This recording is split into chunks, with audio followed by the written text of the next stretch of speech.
Well, sort of live. Yep. Hey everyone, welcome to the Sunday ARW discussion. Once again, I'm Billy, and I am subbing in for Harold. Today we got quite a few new faces and a few regular ones, so give them a warm welcome. Today we're going to be talking about various different things such as collets, chucks, work holding, tool holding, and fixturing. Hopefully we all can learn something today and come out with something useful to use in new projects. So I'm going to open it up to the panel here and see who wants to go first.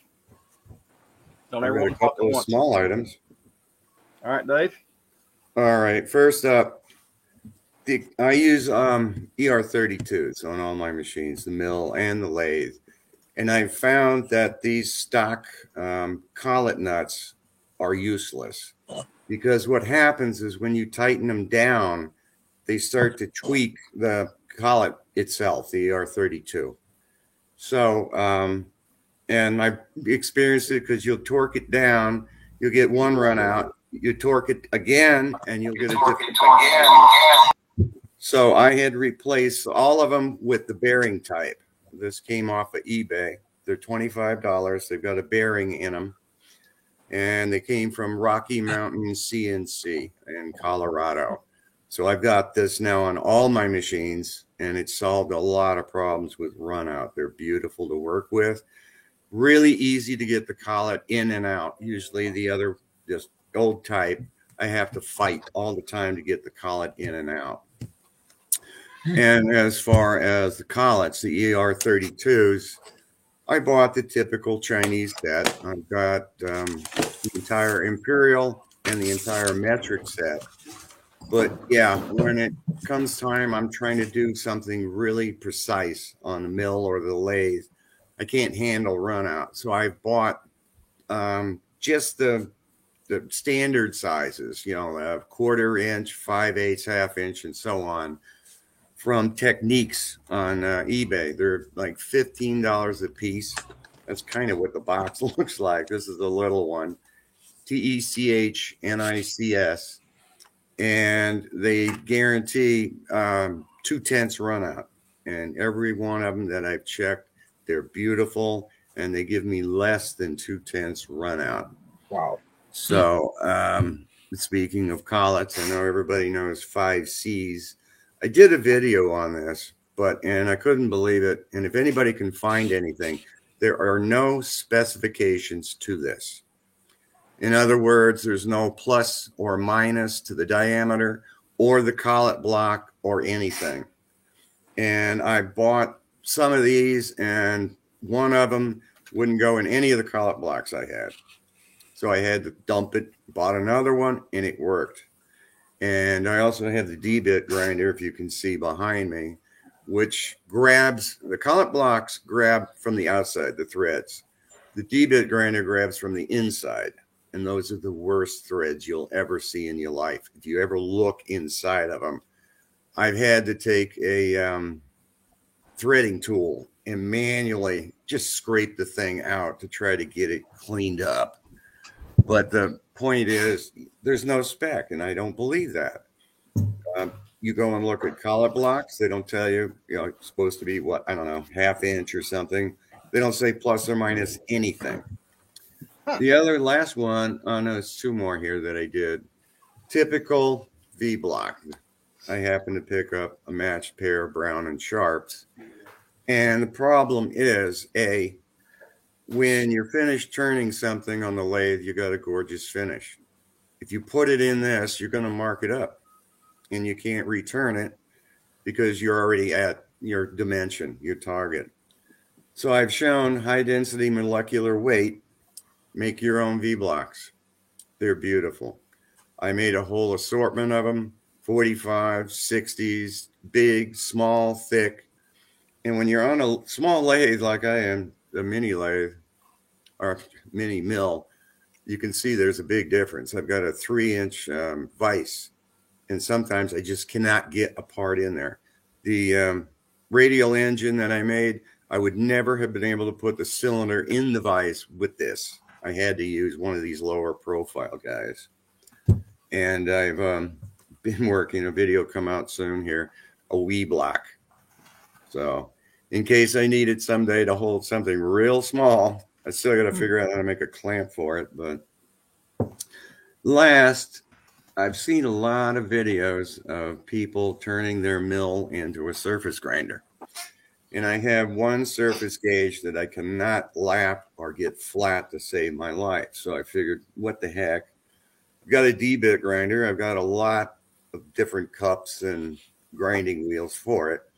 So I made a quick little arbor, to put it in the mill. I clamped the diamond dressing, dressed it all out, ran it on the surface gauge. Gives you the beautiful finish. I could not believe the finish, but it's absolutely crookeder than all get out. I was within a couple of tenths. Now it's like 8 thousandths off. So my opinion, you cannot change your mill into a surface grinder, or maybe it's just my mill because I've got the mini mill and the column flexes a lot. So Yeah. that's all I have to share, guys. All right. That's great. Good stuff. Hey, bring me up, Billy. All right. Let me get you drug over here, and there you are. I appreciate the information on the bearing block. Oh, I got good. the ER40, and I just bought. I haven't got it. I've got to make a faceplate for it. I'll be making a video on that, but I didn't even keep the. Well, I still got it, but I bought the bearing block knowing that they would be superior. And I got a. Where'd I get these from, Billy? All Industrial. All industrial. Yeah. Yeah, really good deal. I'm not sure how, Woo. yeah, in 30 seconds of an inch, all the way up to 1 inch. Hopefully they're within a thousandth. And then I got a big collet wrench for it. This is going to be I'm really looking forward to it. I'm tired of the run out on my 3-jaw. But it's going to be nice. That's all I got. But the bearing block, it's good to hear that it's a big advantage. Big time, yeah. Of all You know- the gadgets you have, Mark, and everything you've got for all your little stuff, you don't have an ID grinder for a tool post? An ID? No. No. You talking about Fix for that. the chuck jaws? Yeah. Yeah, well, it's different at different diameters. It's a new chuck. It's just, a couple thousandths, 3 thousandths off, depending on what diameter. Ah, okay. There's a Taiwan company by name of Sanu, makes 4 jaws and independents and 3 jaws. No run out. They're independent, and I've got the self-centering 4 jaw. I don't have any run out on it. You know what? That's what I got. Oh, the Sanu? Yeah. And Wow. it's good. It's way, way, way better than my old one. But it's still got a couple thousandths, depending on what size I clamp. Wow. I'm surprised. But I'm tickled with it. 2 thousandths is, for most of the stuff I do, 2 thousandths is fine. Yeah. But it'll be nice having the collet blocks for more critical stuff and repeatability. Take something out of the 3-jaw and put it back in, and it's like, that's not not the same as it was.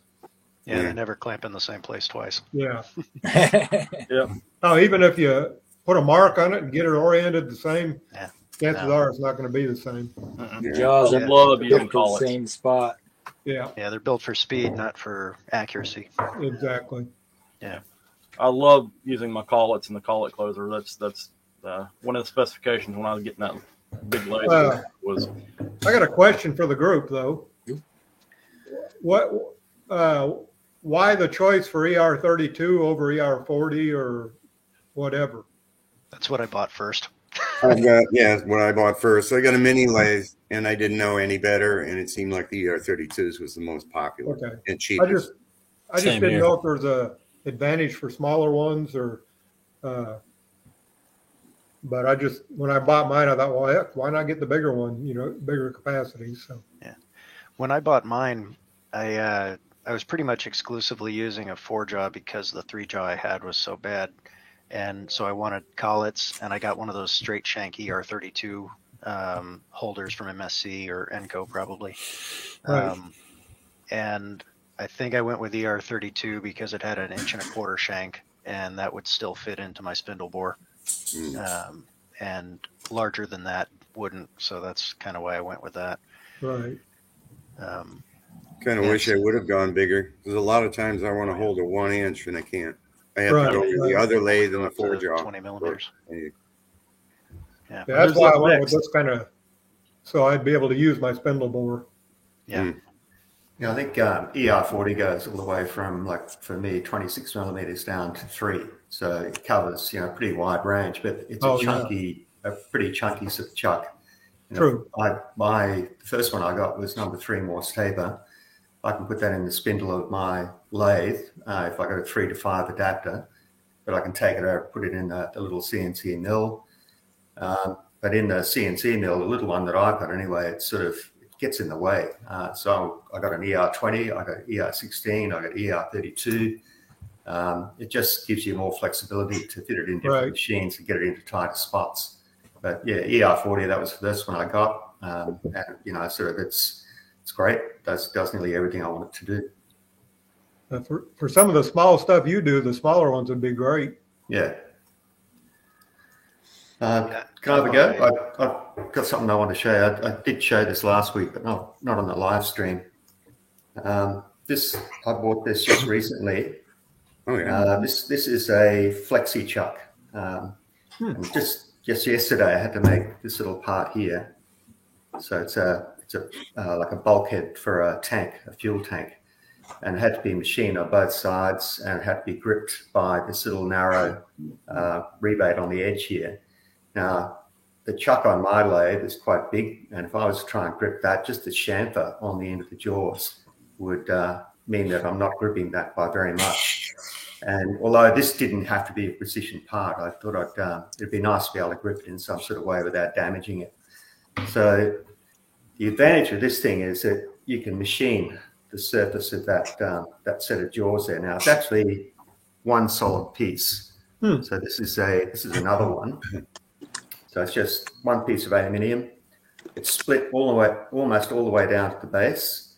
And then in the back of it, there's a sort of a tapered socket. And to make it work, you've actually just got to tighten up this screw here. So there's a hex key. And when you tighten that, there's a tapered pin that drives up inside this adapter here. And these slots open up. And not by much. It probably only opens up by like 10 thou, 20 thou. And after you machine the socket here, you can push the part into that and then just relax the key. And this collapses back down onto the part.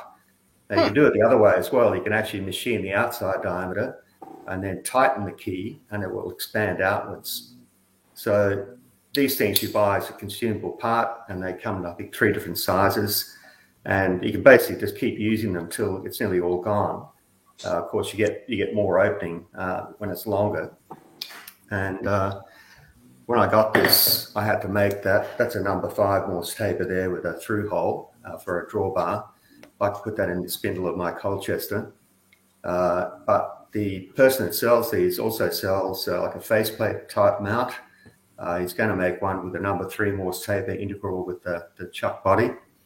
And it's just like I've only used it for one job, but I can tell that it's going to be one of those things that it'll get you out of the spot. If there's some sort of job that you've got that's really unusual. What they say they're very good for is very thin parts or very delicate parts, because you're sort of gripping it almost all the way around its diameter.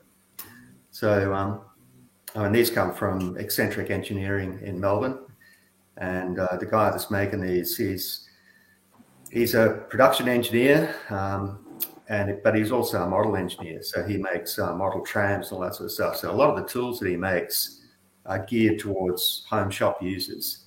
And for that what you see there, I think I paid about $380 Australian.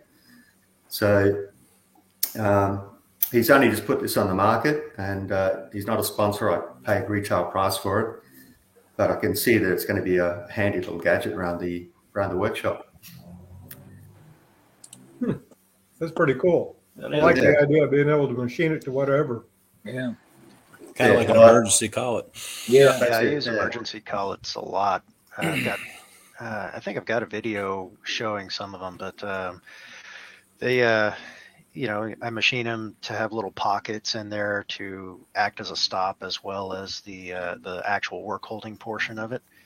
So I use them for all sorts of parts. I actually got into machining because I have a music degree and I wanted to start making French horns. So I made 9 of them, and the emergency collets for that were fantastic because I had to make hundreds of these tiny little pieces of tubing as connecting ferrules.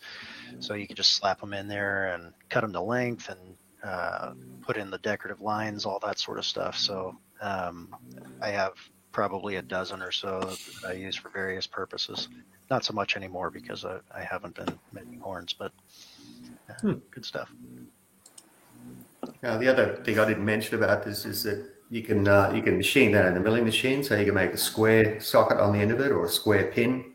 You can actually drill holes in that end face there and put pins in it, so it'll expand out on the inside of an odd-shaped part.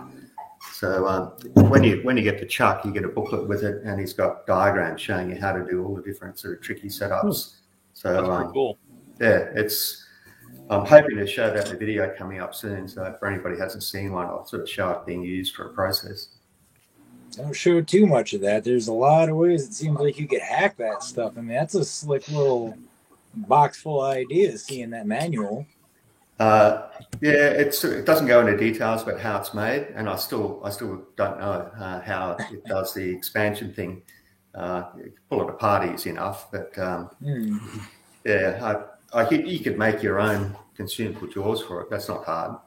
This is a locking ring here, which I think is designed to stop it unscrewing itself off the nose of the chuck if you're running the lathe in reverse, for example.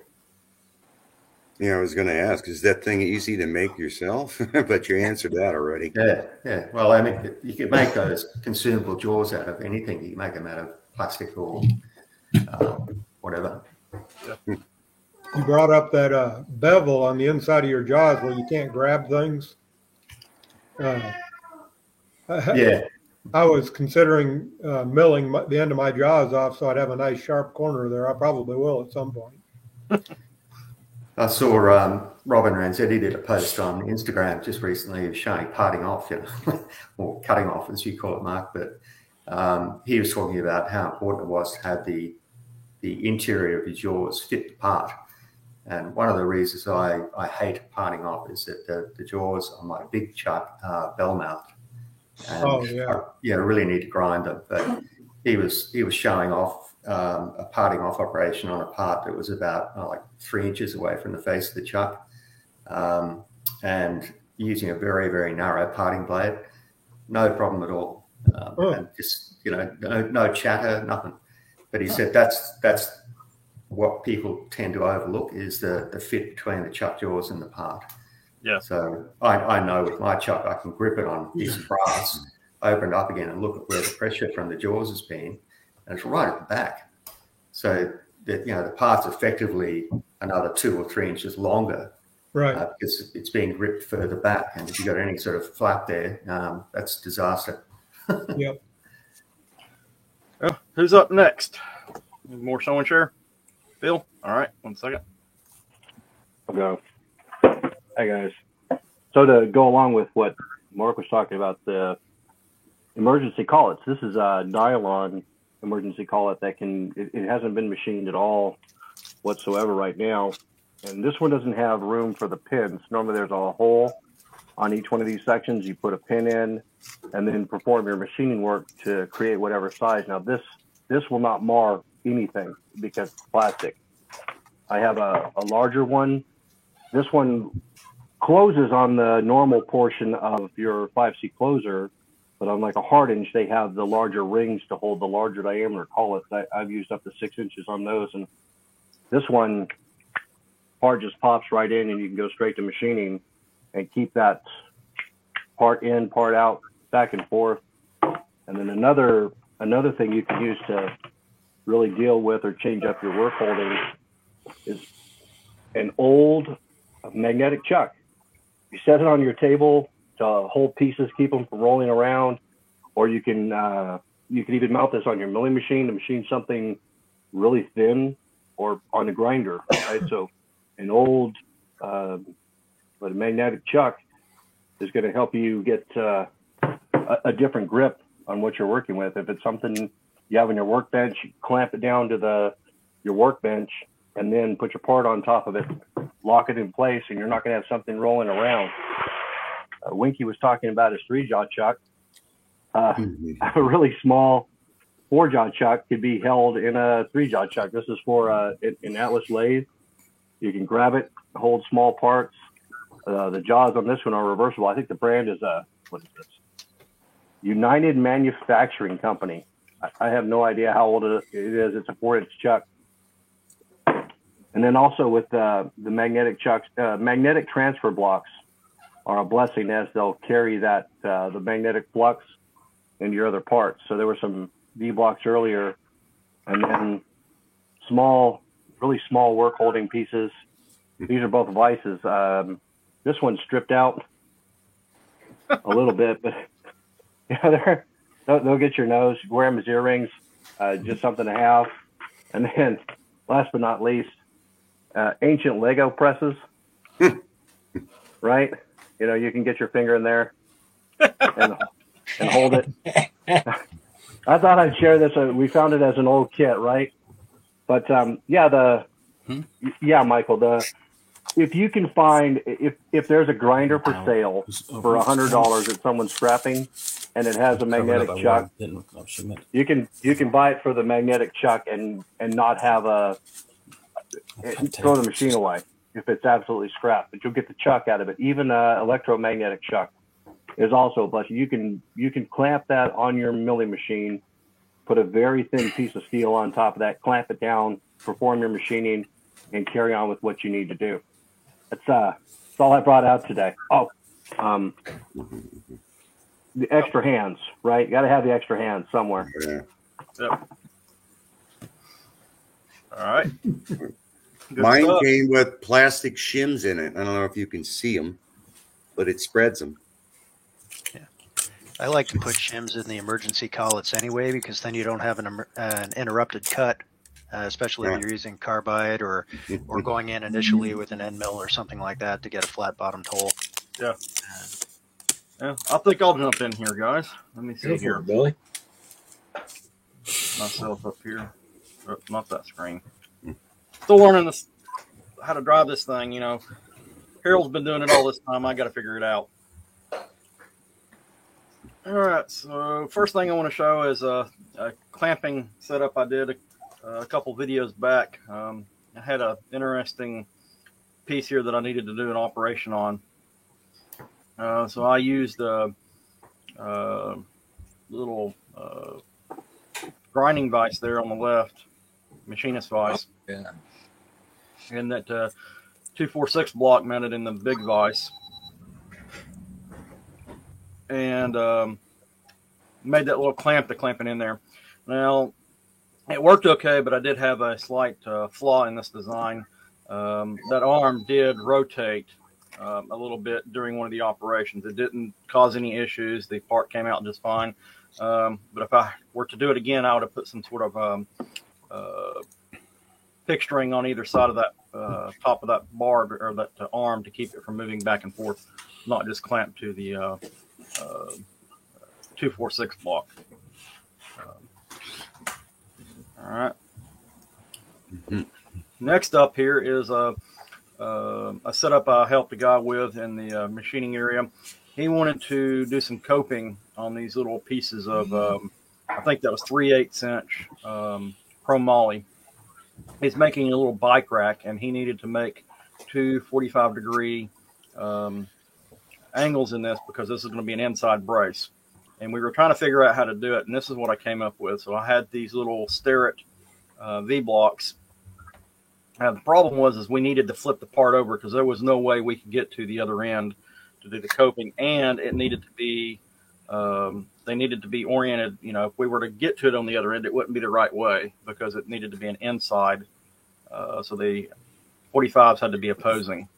So the lower V-block down there is strictly for indexing so that we could maintain the orientation. And the upper one's the one that's being clamped against the 1, 2, 3 block. And you do the coping, you flip it over, or you do your initial operation, and you pull it off, put it on a flat surface, and put the other clamp on the other V-block, take the one off, and rotate it around and do your next, or do your other side. So that was a pretty neat setup. Took me a good 20 minutes to figure out how to do this. I always tell the guys, you know, it's 90% figuring out the fixturing and getting it fixtured, and then the rest of it's 10% milling or machining. Yeah. Yep. There's somebody messaging me here. I'll have to look at see what's going on. Same guy here was doing another operation, and he had to drill some holes, and then he needed to rotate it 90 degrees so he could cope one end of this. So once again, we busted out the V-block and used what's not pictured there is the the adjustable parallel that we used to set the V-block. So he did his initial operation with the we put the V-block on there to index it. We rotated it 90 degrees, put the parallel back under there to get it correct, and then clamped it back down, and away you went. Aaron's Engineering just did a similar setup to that. It's pretty slick. It was like a drive dog, but had flats all the way around you could indicate. Brilliant. Simple. Here's another setup we did. He was coping both ends of this, and this was just a quick, simple. Part's too big to fit in the vise, so we just clamped it up like this. Nothing special about this. I'm sure everybody's done something similar at some point in time. Used a couple parallels on the other end there to get that V-block up to where it needed to be. Easy peasy. Let's see here. And there's a close-up of that. All right, next up I'm going to show is a video of me. Let me advance it here a little ways.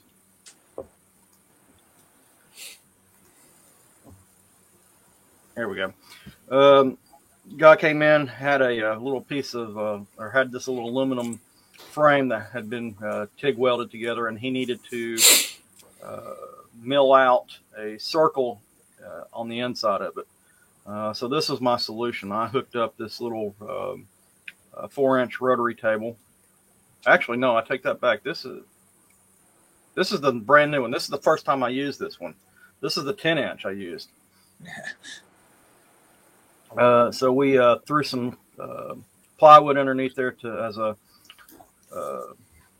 surface to mill against, and clamped it up there. And you can tell that it was real hairy getting that clamped up like that.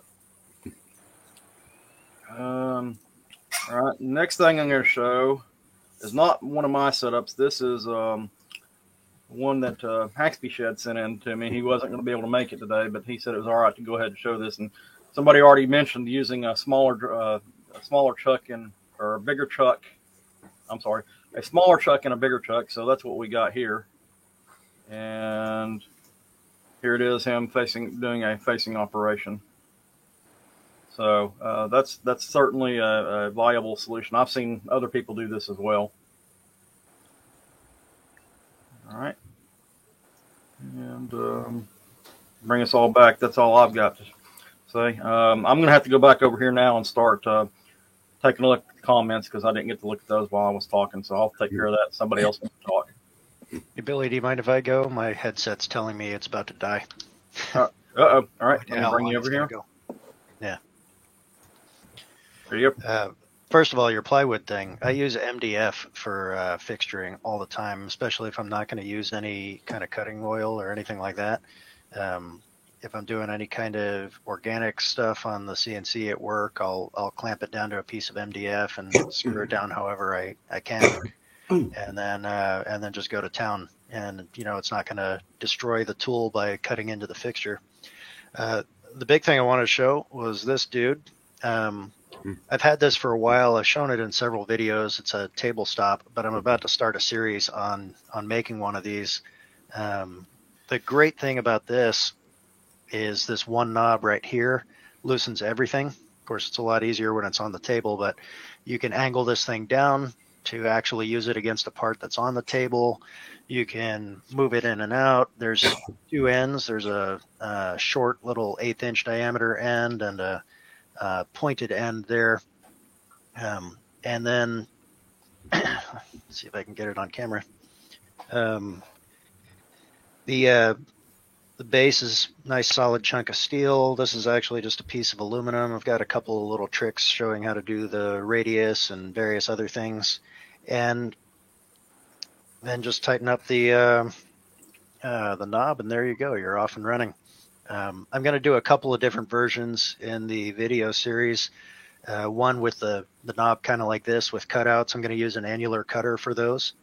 I'm going to try a knurled one too, but I think a knurl might tear the hell out of your hands. I'm not sure. I'll try it out and see.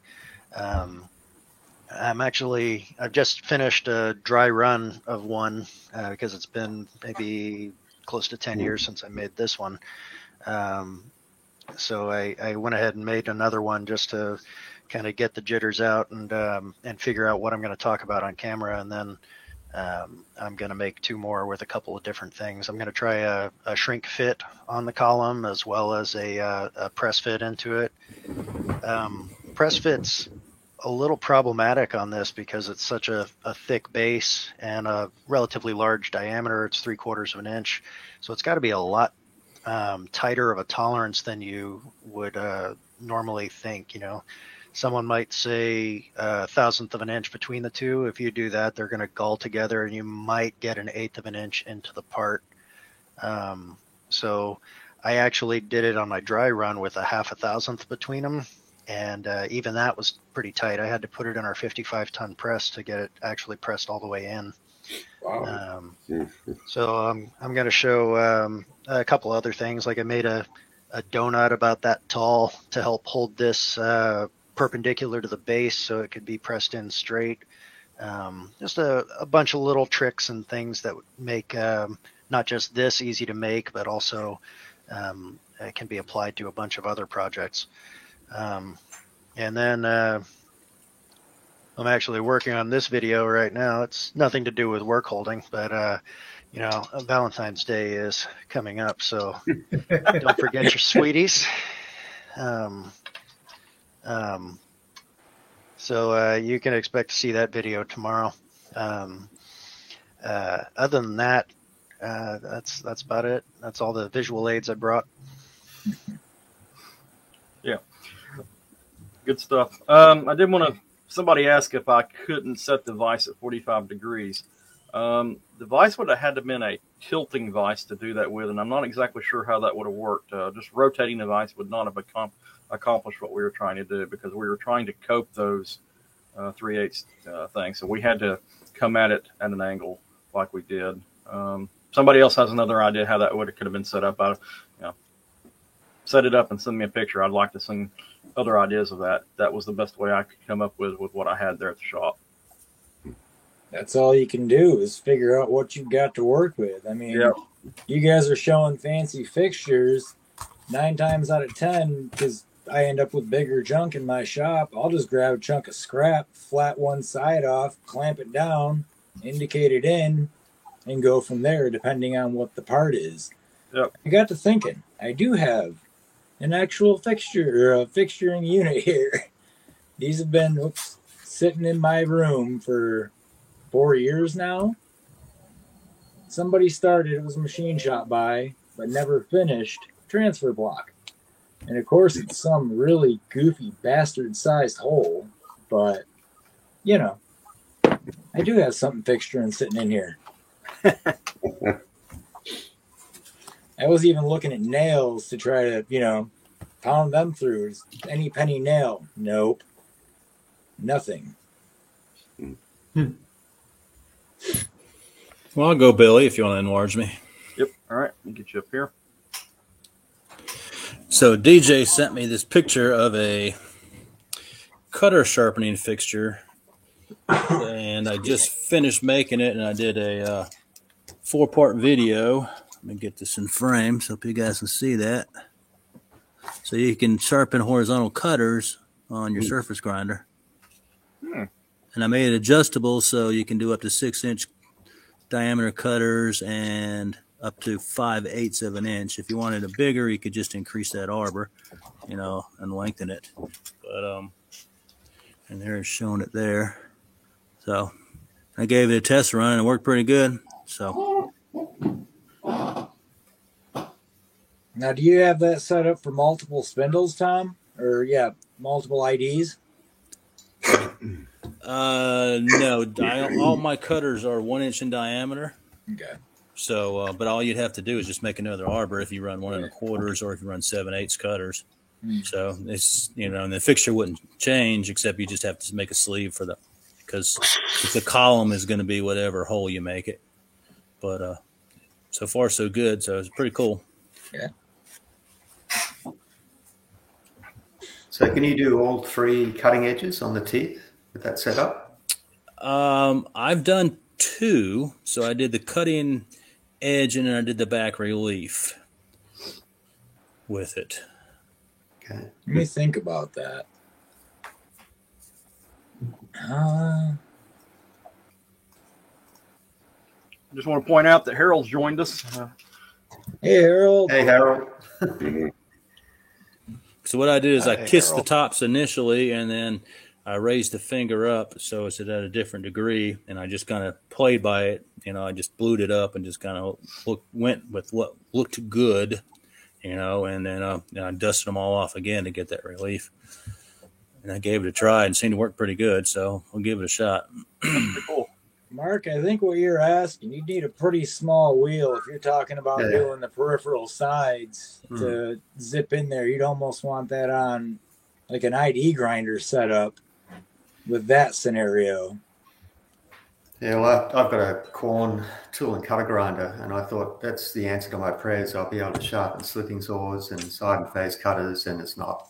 it's no matter how you set it up, if something clashes or you've got no room to work or you can't see what you're doing. So that didn't work. Good for end melts. Yeah. Now, so go ahead, Paul. who was talking? I was. You go ahead. Okay. I was going to say, I've got one of those 5C indexers, the one that's got 360-degree increments, and then they've got the Big O disc on the front side where you put the collet. I do not understand why they make them that way. I don't understand why they don't flip it around and put the disc on the back side, because I have a hard time getting that getting stuff in close because of that Big O indexing disc on the front. So I think I'm going to do a mod and flip mine around. Uchol did a video on that. Yeah. Did he? Okay. Yeah. In addition to squaring up the base so it can be clamped in the vise better and doing some other stuff to it. Yeah, those were originally grinding fixtures more than anything. So they work great on a surface grinder where you're putting it perpendicular to the, well, I guess parallel to the Y travel of the surface grinder. But they don't work so great in the mill without a lot of clearance issues. I even had trouble with it on the surface grinder though. It was kind of getting into the way of the maybe I was getting too close up to it, but it was getting into the way of the chuck guard or the disc guard. Yeah, that's why you got tailstocks and so forth as well with them, so you can kind of space your work out. I'm also thinking, as much as thinking I'm going to draw it up, but I want to make a 1-inch bar to, just the U and make a radius dresser for that. That's one thing I've got to get going, and I have yet to actually cross that bridge, but the idea is up here. I got to get it to fruition. Hey, I guess you could use an indexer as a radius dresser, couldn't you? Yeah. You just set it up, twist, and you could even actually use the hole plate as your stops. Yeah, you could even set it up so that the height adjustment for your nib is kind of like a boring bar, adjustable boring bar, where you've got your shaft here and your nib goes. I may try that. I was trying to figure out how I could do radius dressing. Yeah, I've got a couple ideas with that, and a lot of it's ripping off the USA radius dresser, but I'm poor and cheap, so DIY all the way. Well, James, we hadn't heard from you at all, except some echoing. You want to say something? I don't think he's live. He's got audio problems, I guess. I think he's giving us the speed at this point. Just put it on loop. I don't know. Something's going on there. All right. Well, if he joins us, he will. Oh, Phil, is that a Gerstner behind you? That is magic wood. That is not Gerstner or of any of those flavors. Oh, really? Who made it then? You made it or something? No, it's just a Harbor Freight box. I needed something. That's where it sits. It's the lighter area. It has about 200 pounds worth of parallels in it right now. That's where all my parallels go. So it's cracked. Well, let me get my hand right. It's cracked right here. There's a crack on the side, and I tried to glue it together. All the drawers have been reinforced with steel and plastic liners, and I had a rust problem pop up this past summer here. We had our monsoon rains came in, and everything decided to rust. But just a generic toolbox. I did pick up another larger toolbox yesterday because I have inspection equipment that was in 15 different places here. Oh, wow. I wish it was. Yeah, they're a little pricey. So I'm kind of curious, though. A 2-flute gives me an incredible finish on steel as opposed to a traditional. Why? I don't know. This is a Kodiak. It's off Amazon. They're pretty cheap. Kodiak. But yeah, that little wee block that I was making was completely made with this one. interesting. Yeah, I don't understand, but okay. 2 flutes. Go figure. So, Mr. Winky there, I want to see some more on those cutoff tool holders you made. Okay. Here's the last one. Let me get you up here so people can see you. Okay. There you go. Kind of modeled after the Armstrong spring cutoff holder. And I put it on a, turn that right. Put it on a AXA quick change, mounted it to the top. And there's the cutting edge, and it flexes and stops the chatter.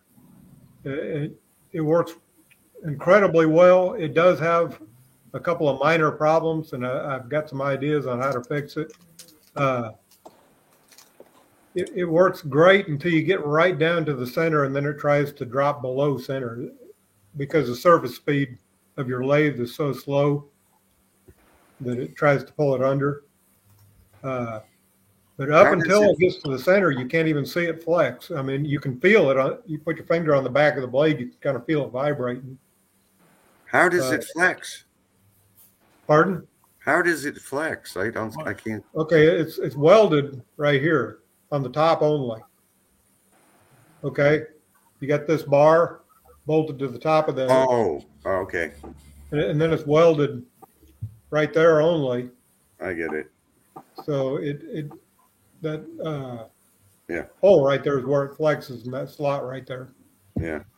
But I'm thinking about putting a jack screw right there, so that it has about 10 thousandths movement, but beyond that, it won't flex any further. Right. Hoping that it'll cut all the way through. It does cut all the way through, but it always leaves that little nub on the end because it doesn't quite make it before it breaks it off. But, it doesn't do any damage to anything, but I got a feeling if I stop that flexing right at the very end, that I could cut all the way through. I mean, not flawlessly, but. So with that second one that you made, did you just eyeball all the hole positions and the slot positions and so on? Was that just going by experience with the first one? On the first one? No, the second one you did. You had to drill a hole, a relief hole, and slot. How did you come up with the positions for those? Well, I blew up the picture of the Armstrong holders that I had. And, it was definitely a guess. The Armstrong holder, I wasn't aware of how thick it was. The original one I made is right here. No, let me bring you up. Okay. There was clearance there, and the blade stuck out here and it's clamped in right there. And it worked great. And I made a second one. What I didn't like about this one is I welded it, the bar end right there. And then I had to mill part of the weld off, and I was a little concerned about strength there. And that's why I put the screws in later. But this one here, boy, I'm having mirror image problems here showing this. Right there, I bolted it in and cut a slot in the back right there. And on this side, ignore those screws. That was free to move there. So that allowed it to flex. I put the screws in later because this one didn't work. And I can't figure out why. But that's why, I mean, when I say it didn't work, it just chattered real bad. And I put those additional screws in there as a dampener. And if you look real close, I don't know if you can see it on this. Yeah. There's a shim in there. There's a plastic shim stock. There it is. Right there. Yep. That was a dampener, but it didn't work. So, but that's what led me to go to this design. And I think the reason this works is because the point of flex is closer to the cutting edge. So when this flexes, it pulls out of the cut. Have you tried putting an indicator on the back of the blade to see how much it actually moves? Okay. And it moves about 20 thousandths at the end of the back of the blade. Wow. Is that when you start the cut? Does it immediately go to that dimension? Yes. It's Okay. 20 thousandths is not much. I mean, it's 20 thousandths way back here. Yeah. I mean, that's where I had the indicator. So, at the blade tip, it's probably moving 5 thousandths, 4 thousandths, something like that. Cosine fun. So with the nub you're getting, is it more or less than you would with a regular parting tool? A little bit more. A little bit more. Yeah, Have you tried like cutting I've got mirror image problems too. Cutting the end of the tool to be sort of pointed on the part side. I'm sure that would help. I've had trouble with that in the past. If I'm making a deep cut, it deflects the blade. Right. Yeah, it wants to push it over to the one side. Yeah. I do that with tubing all the time, so I don't have to peel off a big burr. But it doesn't work and if I was as doing well. if I was doing like 50 parts or something, I would probably try to do that. See the relief? That got rid of all my chatter. Slight little. Yeah. Oh yeah, and that's one Little reason I pressure made away. the change on this one. The other one's kind of fun. Anybody make one out of a hacksaw blade? It's tipped up. It works great for real thin grooves. Anyway, Sorry. that's all right. My original design, the blade was sticking straight out, and then this design, you don't need to make it big, but this one's angled up a little bit. Ah, yeah. So With Do that, you first ever and second- indicate? Oh, go ahead, Mark. We got Yeah, a question here that I'd like answered. What width of the parting blades do you guys use? That's actually a good question. Here you go. An assortment of them. I was gonna say, Winky, I got you covered right here, bud. I'll send you a couple of these bad boys. You got enough horsepower for them? nope, absolutely not. Mark's Garage, I've used both 2 and 3 millimeter wide parting blades and the insert variety, and those seem to work really good for the 1340 lathe we have. But that's a big boy. Yeah. Compared to other guys running machines. Yeah. Not like Compared DJ to runs, mine. but Sorry. This one here is 3/32. It's a T profile, and I really like it. 3/32, I think, gives you a good combination of depth and you know, I can cut a 2-inch bar if I have to. 1.5 inches, usually about the biggest I go. But 38,000. Harold's saying his is 100 thou. Mark, Yeah. I was gonna ask, when you put that parting blade in there, do you indicate it to make sure it's absolutely square to the axis of your lathe? Because if your blade is sort of skewed, even at like half a degree, and you're starting to part in toward the center of the spindle, it's going to jam. Like it's going to yeah. So have you checked that to make sure it's absolutely square? Well, I just put it up against the side of my chuck, and square it to the chuck. Right. Just lay it flat against it. Well, with mine, I've got an inverted parting tool holder, and you can clamp it into the AXA quick change toolbox, but there's no guarantee that that's dead square to the axis of the lathe. So the first time I set it up, I put an indicator on the lathe and I ran the blade past it, and it wasn't square. You know, it was out by I don't know half a degree or something. And you know, I was wondering why I was getting like jamming up the tool partway into the cut. So if it's shallow cuts, it was fine, but if you started going in any further, it was going to start to grab, and you could hear it. And just before disaster happened, you know, if you were quick, you'd get it out of there. But yeah, that was the issue. It just wasn't square. Yeah. And, you know, I've done that thing where you sort of just rotate the whole tool block and put it up against the face of your part or against the face of the chuck.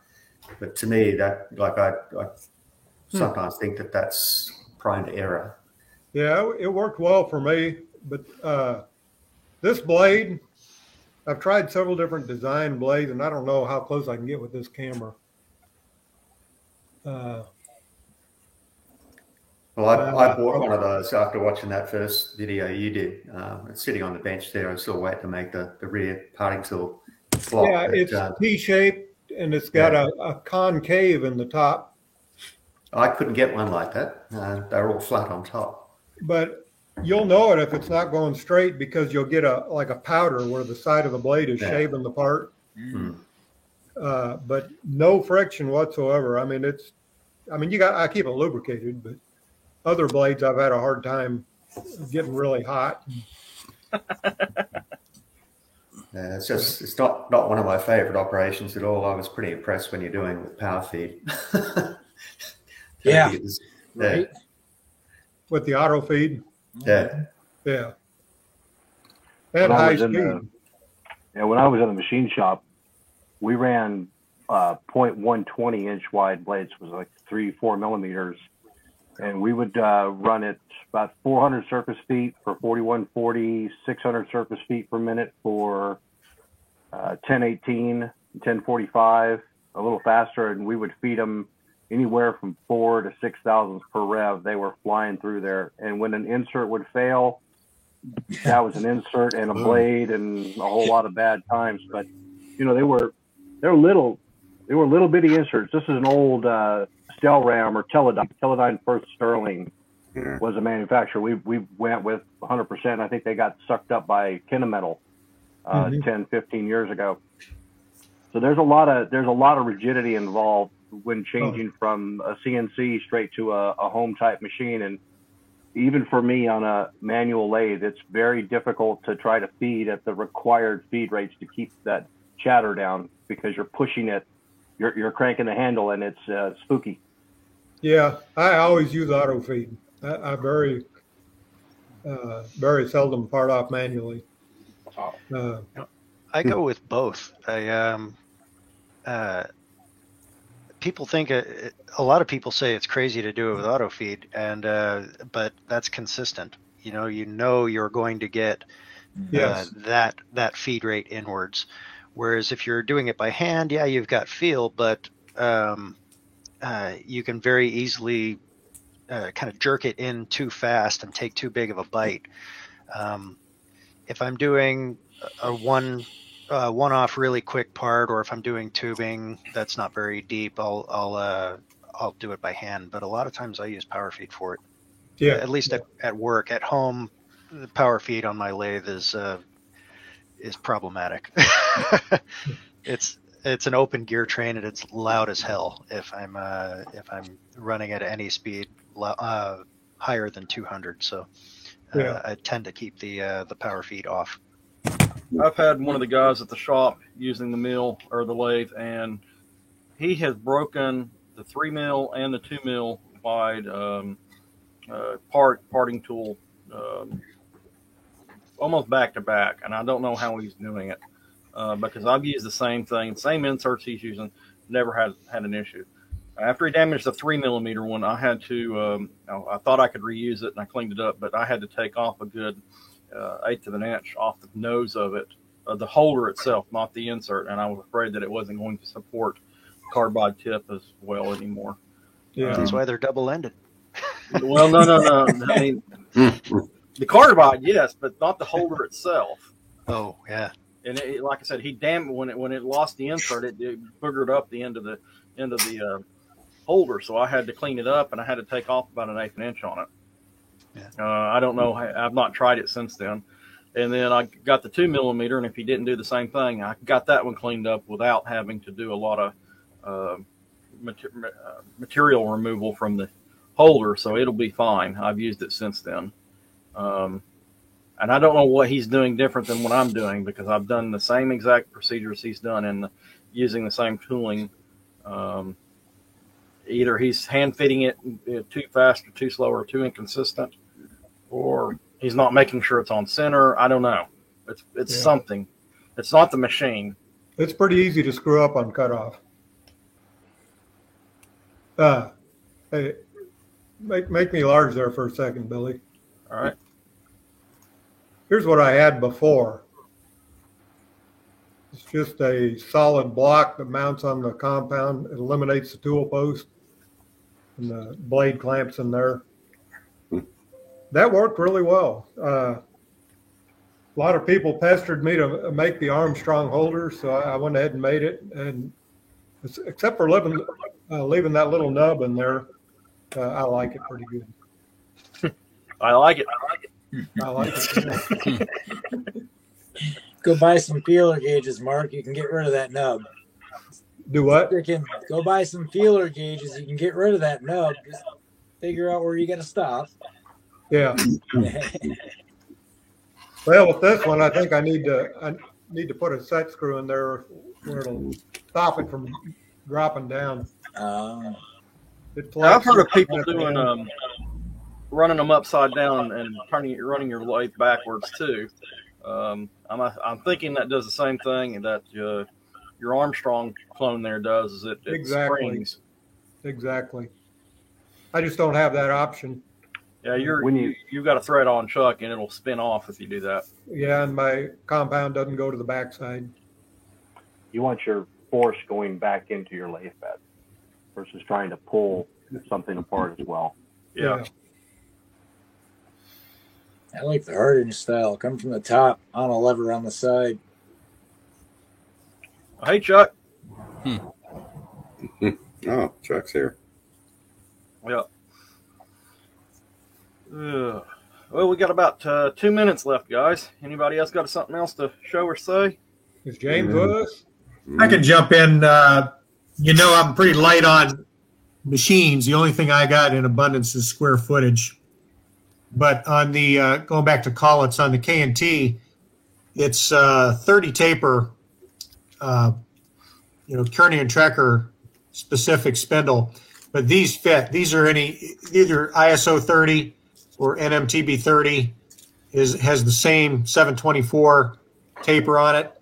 So I went with an ER 40 collet chuck, which gives me up to 1 1/8 and I can go from 32nd or 16th of an inch all the way up to 1 1/8 without having to switch to a different collet chuck system. So my video series currently is going over making the adapter nut and the retaining plates to hold one of those in the spindle. Did a little bit of playing around, buying a few items like this. I believe this is XZ. These are used CNC spindles. I've got about 3 different sizes because one project I want to do in the future is make a hydrostatic spindle that would run on an oil film. Also, for the Cincinnati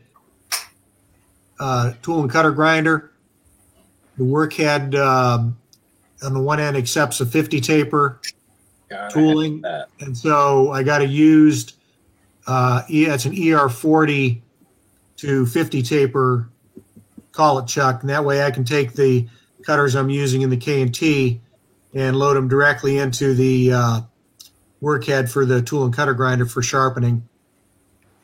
A lot of the things I do, the plywood, the sacrificial surface when you're doing OD machining or just holding something down. I've been using a lot of sacrificial aluminum pieces. This fixture, I was able to use it for about 4 different operations, and it's looking pretty peckered up by now, but the surfaces are still flat, and I could mill something on this and maintain parallelism between 2 surfaces within a few tenths on the mill, which is nice. And I don't know if any of you guys with got ever hold anything wooden, but I put this up on the Instagram. It's an Emmert pattern maker's vise that I kind of fell into for the grand total of $50. These are $1,000 items on eBay when they're complete. But this guy just didn't really care much what he had. Wanted to see it go to a good home, and I obliged him. Nice. Don't blame me there. Well, guys, we're actually run over by about 2 minutes. Appreciate everybody coming and joining us. Stay tuned for the next ARW discussion. We'll see y'all then. See you, buddy. Bye. Hi, everybody. Bye.